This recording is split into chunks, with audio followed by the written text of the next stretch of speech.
Bonjour Julien. Bonjour Jean. Dans la presse ce matin, notamment du côté de 20 minutes, on parle du destin des dauphins et de Planète Sauvage notamment.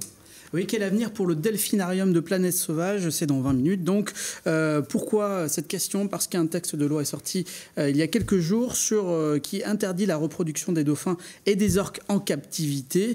Et il faut savoir qu'il y a 8 dauphins à Planète Sauvage et que la fin de la reproduction en captivité signifierait à terme la fin du delphinarium. C'est une mauvaise surprise pour Martin Boy de Planète Sauvage qui dit qu'il va étudier le texte pour savoir quelle suite donner à tout cela du côté des opposants au delphinarium, parce qu'il y en a.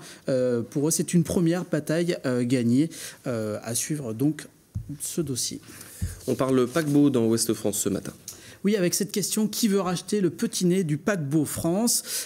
Question dans Ouest France, le petit nez, en l'occurrence la pointe avant de ce paquebot construit à la fin des années 50 à Saint-Nazaire. Depuis 2009, il est installé à Paris sur les quais de Seine et il est surtout au centre d'un gros imbroglio juridique.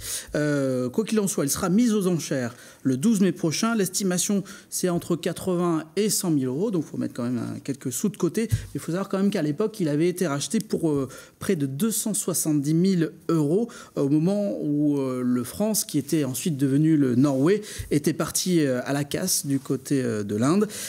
Et Ouest France qui nous apprend que la ville du Havre, qui était le port d'attache des paquebots, est intéressée peut-être pour racheter cette pointe avant, ce nez du paquebot France.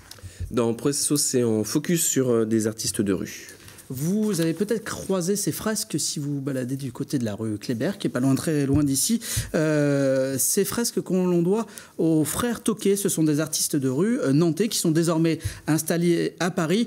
On va revenir et on va tout dézinguer à Nantes. Alors rassurez-vous, ils sont plutôt calmes dans la vie, ces garçons-là. Ils font donc ces fresques qu'ils ont fait à l'occasion d'une visite à leur grand-mère, vous voyez. Ils ne savaient pas quoi faire, ils ont trouvé des murs libres et ils ont fait ces 2 fresques.